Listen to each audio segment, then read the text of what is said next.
What it also doesn't tell you is something similar to SOURCE already exists. It's called the Student Affairs Advisory Council. I know this because I sit on it, and it brings the president of any organization on campus and the directors to meet in one common place to discuss campus issues. So this is a false platform, it's a false promise, and it's something that you ought not vote for Envision on. Thank you.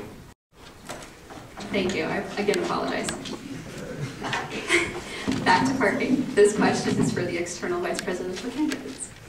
As I was saying, parking is an issue for many students on campus. Some students feel parking prices are not within their budget.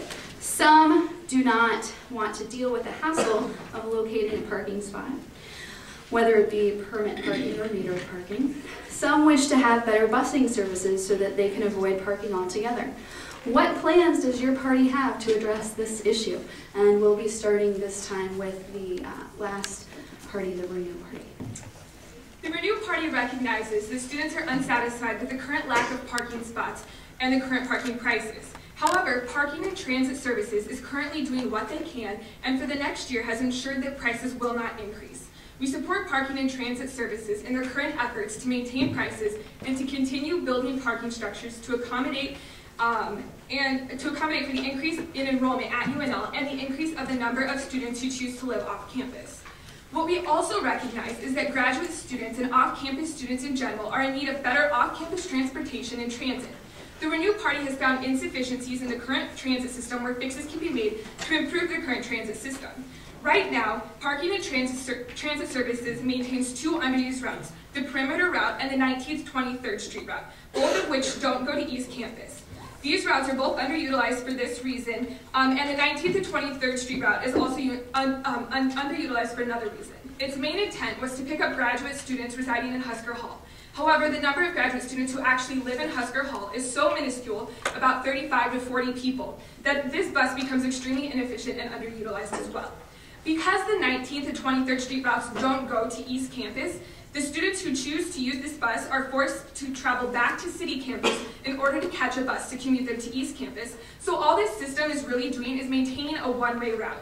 What I aim to do as an external vice presidential candidate is to work with campus services and StarTran to get rid of the Perimeter and 19th, 23rd Street routes. And with the 6 buses that we will then have to use, we will provide a more consistent and rewritten route that will not only cover the East Campus and 19th, 23rd Street routes, but also pick up students who live in proximity to campus, such as those in the bottoms. This will increase efficiency and ridership and thus decrease wait times. We can also use these 6 buses to maintain consistent drop-off and pickup times. In addition to this, we would also like to get rid of the continuous nighttime shuttle to and from East Campus and use that shuttle and the Perimeter Route shuttle to support Parking and Transit Services to put together an on-call shuttle system between East and City campuses. This on-call system will be more time efficient and also decreases waste time in operation seen through a continuous pickup service. Thank you. On to the Fusion Party for their thoughts. Well, it's obviously no secret that parking is a problem on this campus, and I'm really excited to tell you that Fusion is the only party that has a mainline parking platform. And that platform is the Commuter Carpool Parking Pass. This is a program that has been implemented on other campuses across the country. We modeled our program after the one at the University of Minnesota. Essentially what this would do for you as a commuter is allow you to split the cost of a parking pass with at least one other person, but potentially up to 3 other people, making the cost of your on-campus parking for a commuter for a 9-month period $337.75 cheaper, which is not a small amount of money. In addition to that, this will create less congestion on campus, which is a very sustainable thing, and it also lets you park closer to classes, helping you get to class on time. And if that's not enough for you eco-friendly people in the room, which I would hope is all of you, this is a very, very sustainable platform. Participating in carpooling is one of the most active and easy ways to be environmentally friendly on a daily basis. We talked about this program with Dan Carpenter, the head of Parking and Transit Services, and everything should be a-okay to go. If we were to get elected, we'd be able to implement this as soon as possible.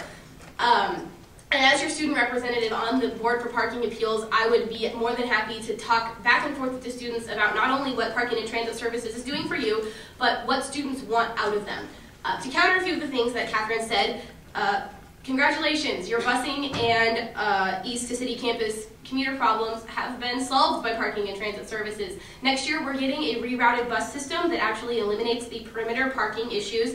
and runs in a figure-8 system. It's also run on several campuses across the country and has been extremely effective. It'll get you places faster. It is goes more places in less time, and it consolidates parking in with that, as well as the increased on-call system between Easton City campus. So yeah, but if you want to park for cheap, please vote for Fusion. On to Envision. Thank you. The Envision Party is committed to maintaining a strong relationship with UNL Parking and Transit Services. One of the things that I want you to be aware of as students is this fall we will have 700 to 800 more parking spaces on campus with the construction of the new parking garage behind Able Sandos. So they are actively working to make parking more efficient on campus. One of the things that our party would like to do is, I want to touch on what Emily was talking about. The university is currently discussing with StarTran. They put a proposal on the table to reroute the busing system next year. We would like to transfer the majority of our routes to StarTran, and what that allows for, it cuts the cycle time between City Campus and East Campus from 15 minutes to 7.5, so it's getting students to and from faster. There would be a UNL bus as well as a StarTran bus that would run on the perimeter routes.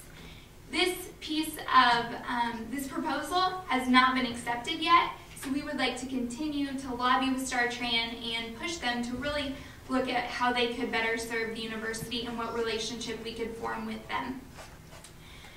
On Fusion's student carpool pass, I want to talk to you a little bit about that. We have met with Dan Carpenter, the director of UNL Parking and Transit Services.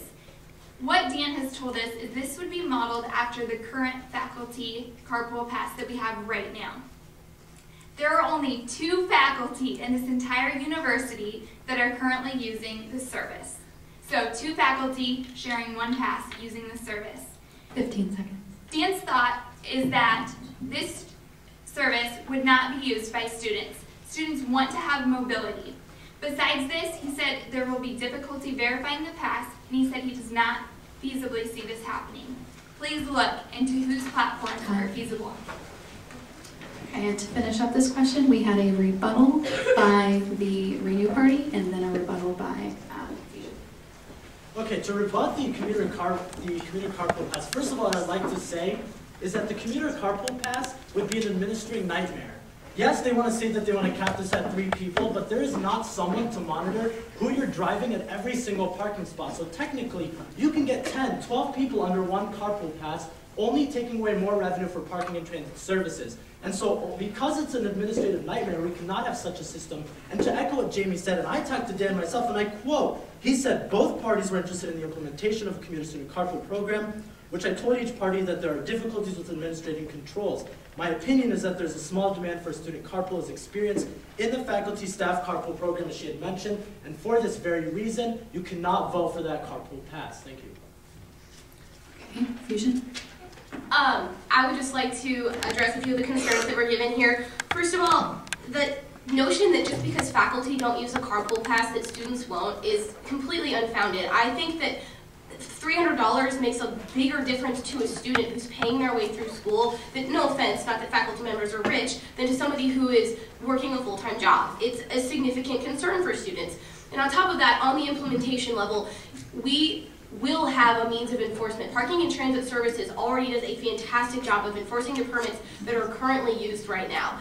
And under the carpool parking pass, because only a certain number of people will be registered to that pass, there are ways that we can make sure that the license numbers and other things are readily available to the people at Parking and Transit Services. It's the same way that the current passes are already monitored. If you're parking in the 17th and R garage when you should be in the 14th and R, you're going to get a ticket.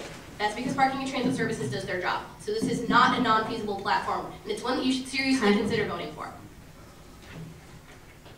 Okay, we are now moving on to the last question by the Graduate Student Association. So if you have filled out an index card with an audience question and have yet to turn it in, make sure to get it to LJ right now. So, last question. This is once again for the presidential candidates. Graduate students make up approximately 1/5 of the student population. However, this group is often overlooked in campaigning. Many graduate students are in the unique situation of being both students and employees.